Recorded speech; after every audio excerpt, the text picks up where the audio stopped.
Greetings, lords and ladies, Kaiser here, and welcome to another episode of our Mountain Blade Gekokujo Daimyo Edition Let's Play.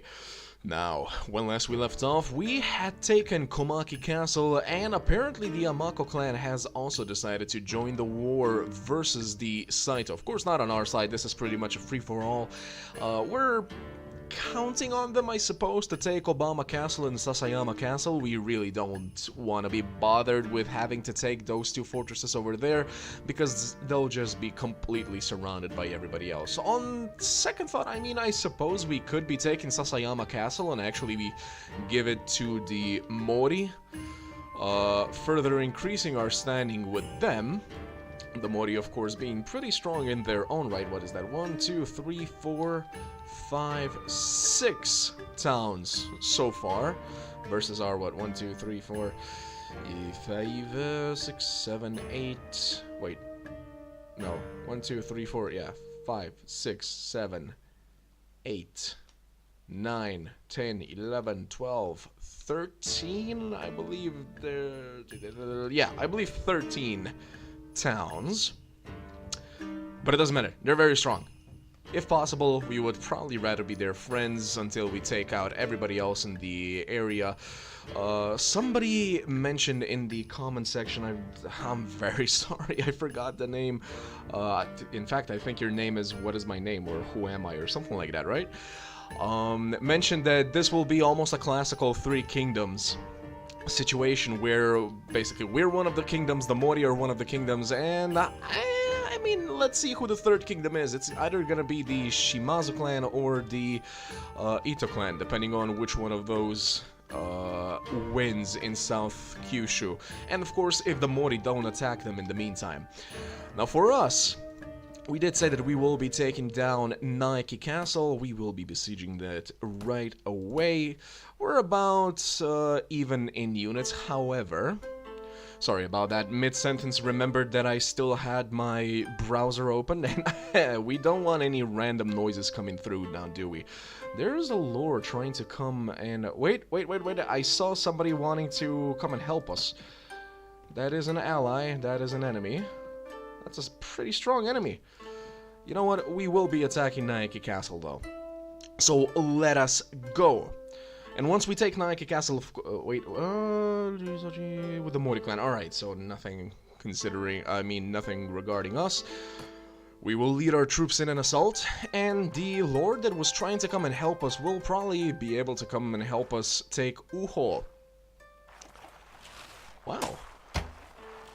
I like this layout. Speaking of liking it, let's make sure we don't make a mistake here.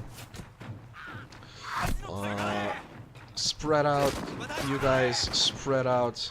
Heck, even you guys can spread out and start firing. Right, so you guys seem to be interested in actually listening to what the Genpei War was all about.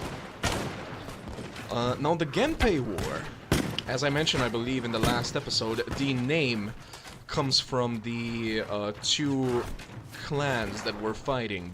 Gen and Hei being the alternate readings. So Gen for Minamoto and Hei for... God, I'm way too far for this. And Hei for Taira. I know, very original. It's basically like saying the Minamoto-Taira War. Now you have to understand that the Minamoto and the Taira had an ongoing feud for a very long time. In fact, the Minamoto tried to oust the Taira twice, both during the Hogan Rebellion, which I did mention in the last video, as well as in the Heiji Rebellion. Now, in 1180, Taira no Kiyomori, who was the head of the the Taira clan at the time, put his grandson, called Antoku, onto the throne. And Emperor Go-Shirakawa's son, called Mochihito, felt, well, rightfully so, that he was denied his rightful place on the throne. And together with Minamoto no Yorimasa, sent out a call to arms to all of the Minamoto clans, or rather the Minamoto clan and all of their allies, as well as the Buddhist monasteries. Because yes, Buddhist warriors were a real thing. Now Mochihito was forced to escape from the court. helped by Yorimasa, of course, and they both, together with a few samurai, managed to escape to a monastery called Byodo-in, where they waited for further reinforcements. I still see a guy over there. Can you please take him down? You know what? We're gonna command these guys to go further.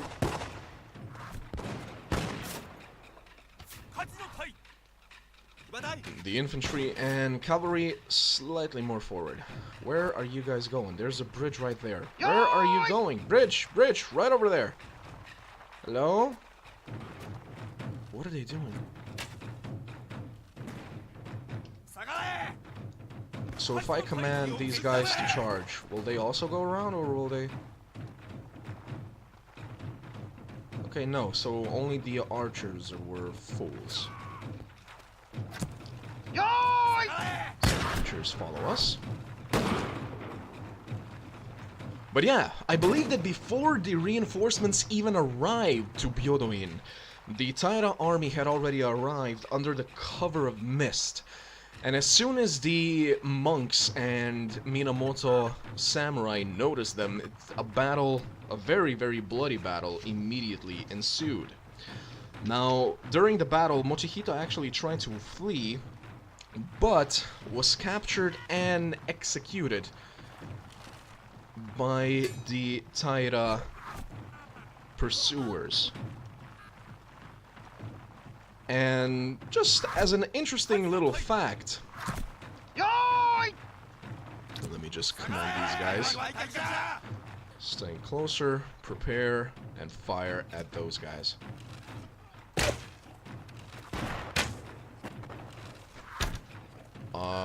But yeah, as an interesting fact, Yorimasa, during this battle, or rather after it, if you consider it like that, committed the first known classical seppuku. He wrote a death poem onto his war fan, then cut open his abdomen as per the usual seppuku method. Now, here is where I believe the Taira made a very, very big mistake. They decided to take retribution against the Buddhist monks that had helped the Minamoto and Mochihito. They completely sacked and burnt down the monasteries that were in on this battle, or rather in on this quote-unquote rebellion in their eyes. And what's more, they actually didn't kill all of the Minamoto generals, or rather the entire Minamoto family. Granted, people might say that a show of mercy was smart, but in this regard it was not, because you see, Minamoto no Yoritomo, a name some of you might actually recognize, and I'm pretty sure I even mentioned it in the last video, he was taken as a hostage by one of the clans allied to the Taira clan. Just shoot that guy. Come on, you have 2 arrows in your neck. There we go. 3rd time's the charm. However, he soon found out that he actually... Ouch! A shot in the back, wasn't it?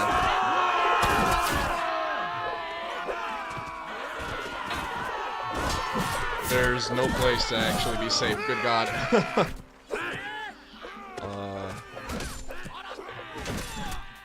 This seems to be a little bit of an error. But yeah, he soon found out that there's actually a bounty on his head. And together with a few supporters, managed to escape. Let me try and just push these guys out. Alright, never mind. He pushed himself out. Good, good, good. Are we getting any reinforcements anytime soon? Not yet. Alrighty. Just a little bit worried because we are getting low. Never mind the command. Never mind the command. Never mind the command.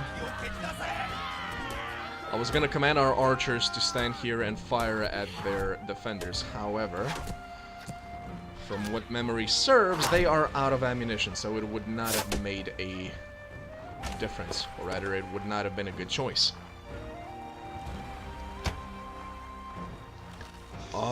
But yeah, Yoritomo managed to escape the Taida's grasp, and he escaped to Kamakura, which was essentially in the heartland of Minamoto territory, so, you know, relatively safe, or not even relatively, but one would say completely safe.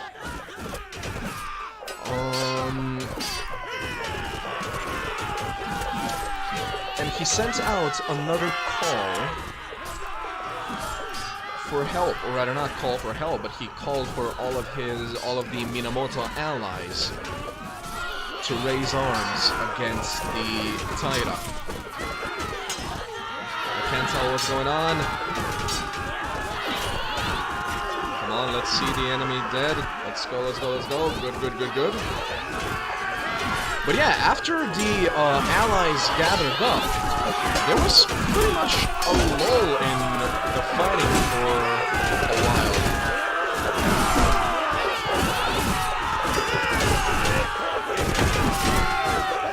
I'm helping.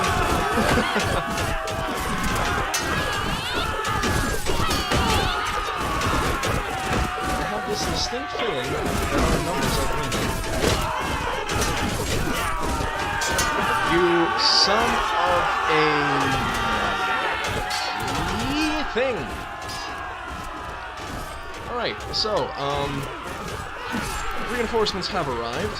14 dead on our side. Well, yeah, that's what happens when you attack an enemy with only your units, of course. But, considering they're losing, what is that, 170 already? We're absolutely fine. They have, if I am not mistaken, what was it? About 220 defenders, so I believe that these 40 defenders are their last defenders. Still going strong, look at all that blood, good god. Right, well, while that's going on, shall we continue with the history? But yeah, like I said, after the allies arrived, the Taira that were pursuing Yoritomo and their army, for whatever reason, got, I don't know if frightened was the right word, or if they felt that they were making a strategic retreat, but at any rate, they pulled back. They pulled back from the battle, and a 2-year lull essentially followed, where nothing but small skirmishes between the two forces happened. Now, the thing is, during these 2 years, multiple natural disasters occurred in Japan, and the Taira lands were affected more than the Minamoto lands. And so the people actually started blaming the Taira and their actions versus the Buddhist monks, what with them burning down and killing everybody in the monasteries and everything. They attributed all of the bad luck and disasters to the Taira's actions. There we go, battle 1. Who did we lose? 2 Oda Nobori bearers, alright. 8 Hatamoto gunners, ouch, that's gonna hurt a little bit. Oda Hatamoto cavalry, 6 Uesugi Hatamoto guards, 2 of those, and 2 elite Onabushi. The gunners, that's gonna hurt us a little bit, but it's fine. It's fine. It is absolutely fine. So yeah, the Taira lands were quite a lot, or, well, yeah, quite a lot more affected. Alright, there we go. So Naki Castle is now ours with 120 defenders in there. There were quite a few prisoners to be put inside. And I believe that our next target is definitely Lord Fuwa. Wait, didn't we defeat Lord Fuwa right down there? Not even too long ago? How do you already have 295 units? Let's see, mounted Saito officers, 3 of those. Mounted retainers, 17 of those, so he has 20 horsemen all together. 14 officers, and the rest are pretty low. I mean, the veterans are pretty strong as well, but despite losing some units, and these units currently also being out of commission, I mean, plenty of units were also wounded, is what I'm trying to say. Alright, so, we are going to hunt down Lord Hua. We definitely do not want him to head into Uho. Yes, running away from me, but we're trying to get you away from the mountains, because mountainous regions are not good. They simply are not good. Now, where's that lord that was trying to come and help us not too long ago? Alright, let's see what the map will say here. Lord Iwaki is accompanying Great Lord Otogawa. Why, thank you! Good to see you again, Great Lord. You hold Naikikasi, my rightful fief. I hope you will give me the chance to win it back. Indeed, here's your chance. I mean, it's kind of dark. But we're still gonna do it. It's not exactly night. Alright, and I quite like the battlefield. Let's go defend the positions. But yeah, as one might expect, the rebellion against the Taira, of course, did not go so smoothly. Because there was actually some infighting within the Minamoto army itself. What with one of Minamoto's cousins, who was a very, very accomplished general in his own right. Oh, come on, are you telling me that you guys already can't, like, even in this sort of light, can't hit anything? Oh, that's right, that's more like it.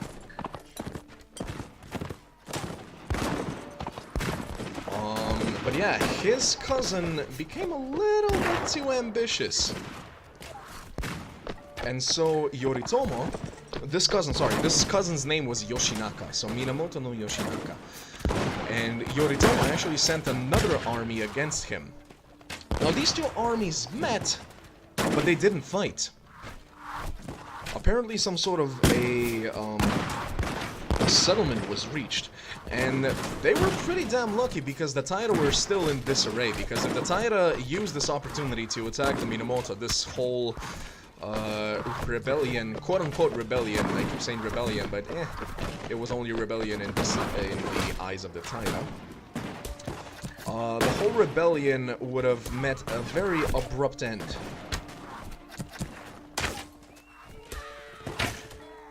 Nice, got him.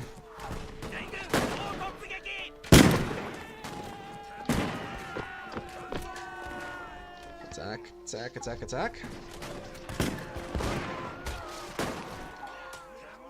Plus, another reason why the Minamoto were pretty lucky was because the Taira were apparently not very good at logistics. Because you see, they ran out of food. They ran out of food a few miles outside of Kyoto. As you can imagine, that put the army in a very peculiar situation.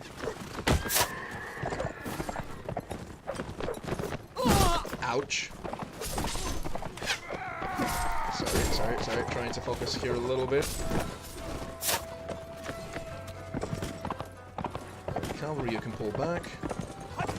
Infantry, oh, you're still there.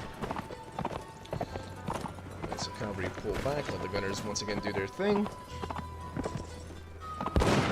But yeah, the Taira were very ambitious and gathered up a very, very huge force. A force that they could not feed. And when they ran out of provisions, those few miles outside of Kyoto, what the Taira officers decided to do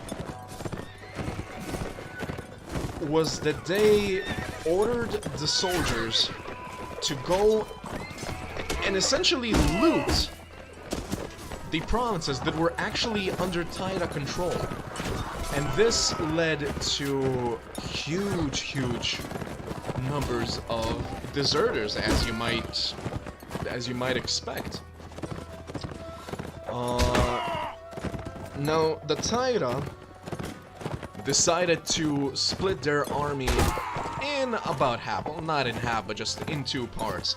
And Yoshinaka, aka the ambitious cousin, the general, managed to bait the larger of the two armies into a narrow valley. and fought them there. This battle was henceforth known as the Battle of Kurikara. And it was pretty much the... Ouch, hey, I had my... That was my horse.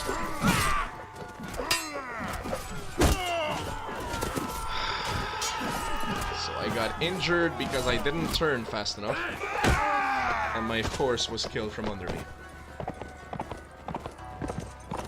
God damn it. But yeah, the Battle of Kurikara was the turning point of the Genpei War. Boom. Just hoping I have enough health to be able to take part in the next battle. There we go. 1 killed, 7 wounded, 60 wounded. Alright, so I can take the field. Very, very good. I'm just hoping my horse is as good as it was. I wonder. Stubborn Dosanka horse. Alright, that will be. We're gonna switch the battlefield because the battlefield we were on now was pretty darn good. And this one was pretty good too, but the first one was the best. There we go. Nice little kill for our muskets. Air.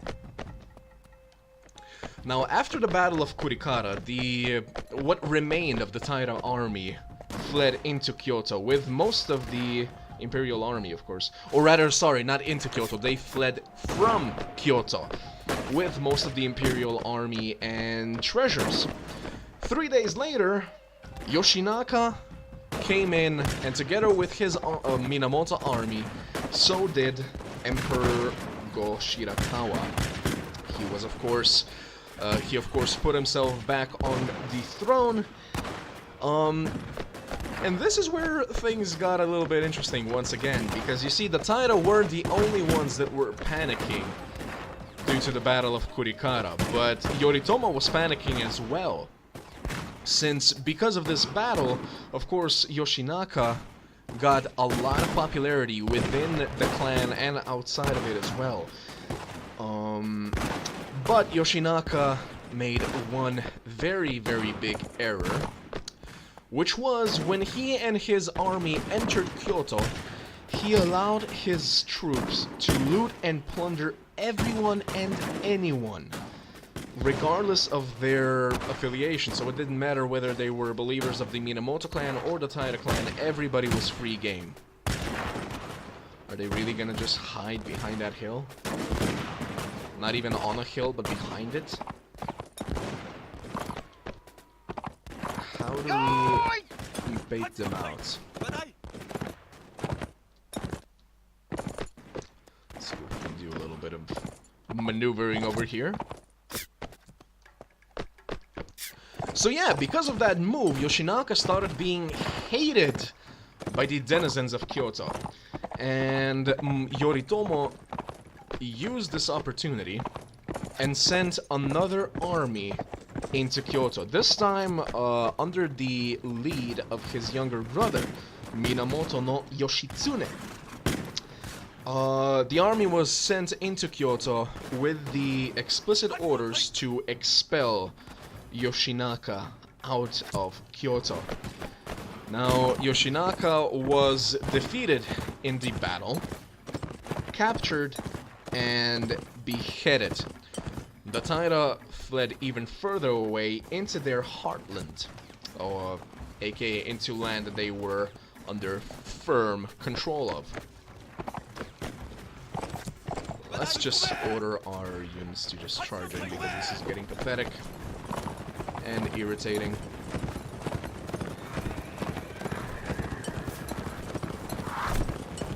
Of course, we get hit by one arrow and then we're done.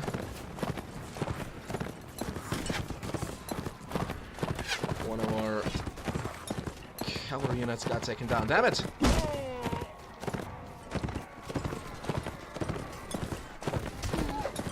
Either run away or stay in the battle. Don't go outside of your line and then stop and start shooting. That's just foolish.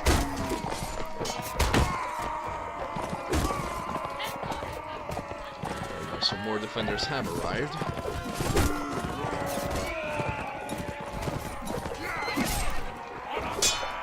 Though a lot of those are spearmen, so we're should be a little bit scared. Or maybe not if they're just gonna run away like this. Are they running or are they charging? I'm pretty safe to say they're running. Why do you have the Shimazu banner? You too. What the heck? Wait, was Lord Fu, Nah, he couldn't be a Shimazu Lord.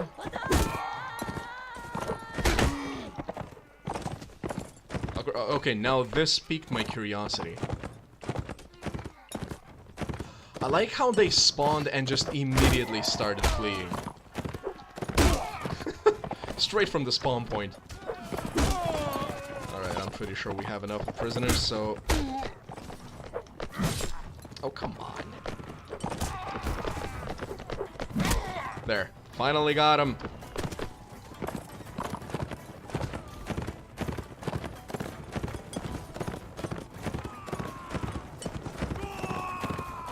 Now, to continue where we left off, of course, battles and skirmishes did continue between the Taira and Minamoto armies, but the Taira were pretty much defeated, and when they retreated into their heartland,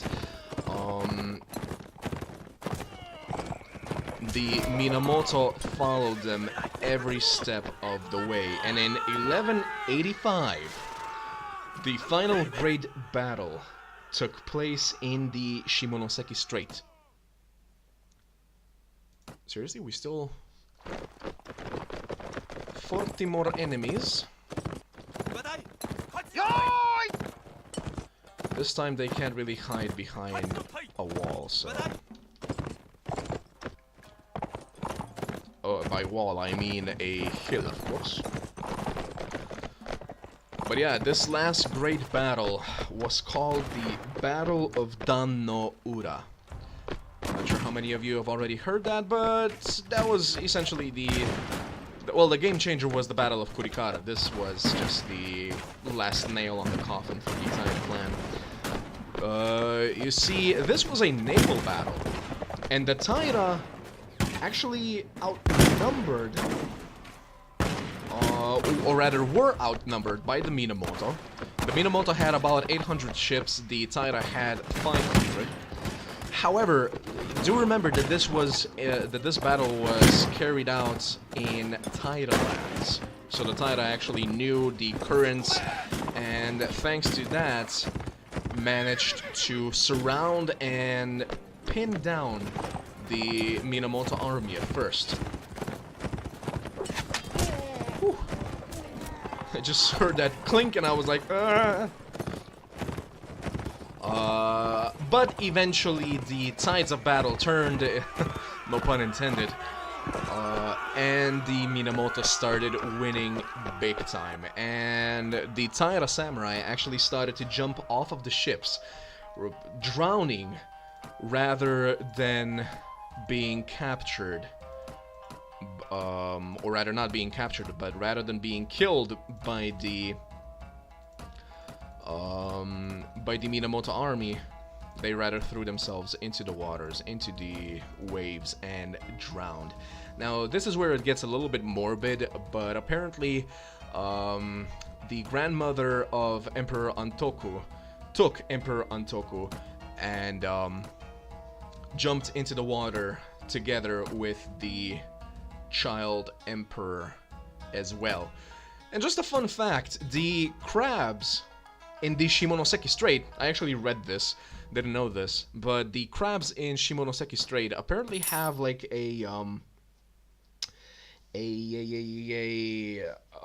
not a mark, but what is it called? Pattern. There we go. They actually have a pattern on their backs that resemble samurai faces, and the people say that I'm just trying to figure out where that lord is. There he is. Lord Iwaki. Hello, hello. Let us take Uho together. Or do we take Inabayama Castle first? Let's check what the situation is in Uho. 332 defenders only. and 0 lords in there for now.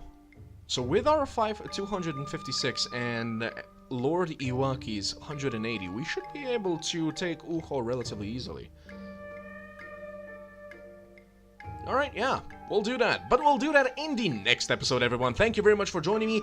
I will also finish off the Genpei war in the next episode. Like, we're pretty much done. It's just the final moves and what happened and how the shogunate actually came to be. And no worries, I already made some notes about what the next topic should be, which is, of course, if we're gonna end the Genpei War with the foundation, or rather the founding of the Kamakura Shogunate. Talking about the Kamakura Shogunate sounds like a pretty good idea. What do you guys think? At any rate, guys, thank you very much for joining me. I have been Kaiser. I will see you guys next time, and until then, as always, if you enjoy what I do, please do consider leaving a like, subscribe, and share these videos around. It helps the channel a whole lot. Thank you very much for those that do it, and I'll see you next time, and until then, ad gloriam.